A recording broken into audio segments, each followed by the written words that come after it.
One of the things that we would talk about if we were going to be meeting in class is how to tailor your goals to your given theory. Since we're not meeting and we can't really practice that in kind of a group setting, I'm going to give you a brief overview. And then the way that the module discussion board is going to work is I'm going to have you watch an episode where an episode of King of Queens, an older show that they're going to talk.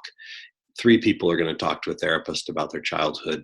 It's enough information that it gives you good content for you making goals, and you're going to pick one person that you're going to focus on, and you're going to use your theory to make a specific goal for that individual.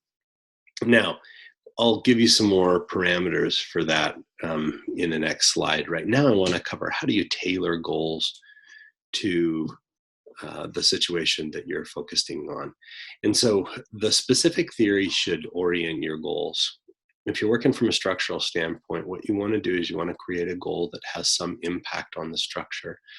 So even something like helping somebody learn how to read or learning to avoid anger outbursts, or even working with somebody to keep them from using drugs, there can be a family impact in those goals. And so you can make a goal that has both the objective that you're trying to accomplish, the reading or the anger or the drug use, but it can also have a family impact. Family goals are going to have a lot more longevity. They're going to have an impact over a long period of time. So if the goal is reading, finding a way to have the family read together is important. And the way that you want to do that is you back into it from the standpoint of your theories. And so if you're working from a structural standpoint and you're looking at goals on reading, you want to have a structural goal that tries to say problems occur when there's these transition points, like say problems occur when coronavirus affects everybody and university shuts down and everybody goes home and everybody's in quarantine. Right now, according to structural, would be a huge risk factor time because everybody's in a point of transition. Okay, and so when you're trying to do things like that, setting goals that enable people to read and to stay close, that gives them kind of a semblance of order during that time is good. So a goal that would say, you know, you are going to read 15 minutes a day and focus on how you feel connected as a family would be one way to do a structural kind of goal. Now, Bowen, with that same context, he would be looking at this from the standpoint of intergenerational stuff. So he would make sure that multiple generations are involved. Okay, and he would also make a goal that had part of it that was individual reading and part of it that was together reading. A CBT goal would really try to help the parents understand that the responsibility for reading is shared with both the school and the parents. And so for now, in this current environment that we're in, you might have a goal that helps the parents see that while they are doing kind of crisis schooling and trying to school kids, their own kids during this time of crisis, there's still a value in the kids knowing their commitment to education.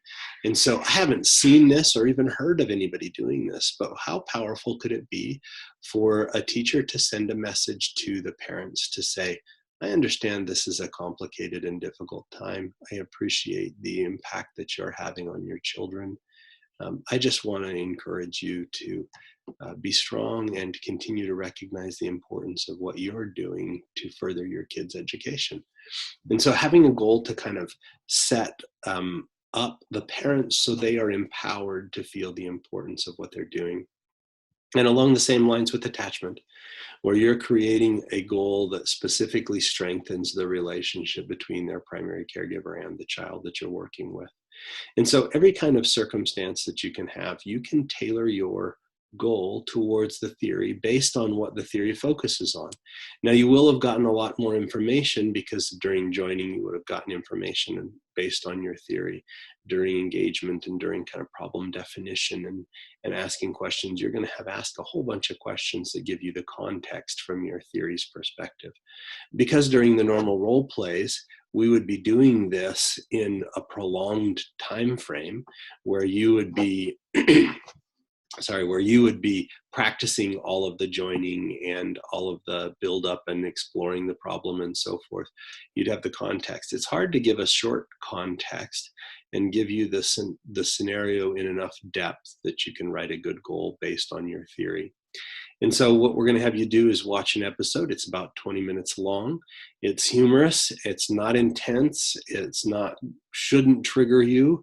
It's intended to be funny, and so it's not super intense.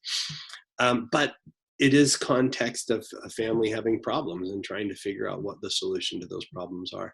You can pick any one of the individuals in the little vignette that you see, whether the couple or the wife's father.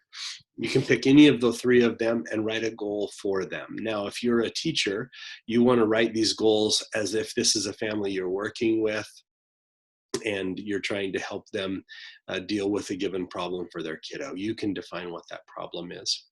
So go through the vignette or the little episode, watch it, and come up with a specific goal for each one of, or for one of the individuals, not each one of them, for one of the individuals in the episode. I hope you're all doing well and staying strong. Take care.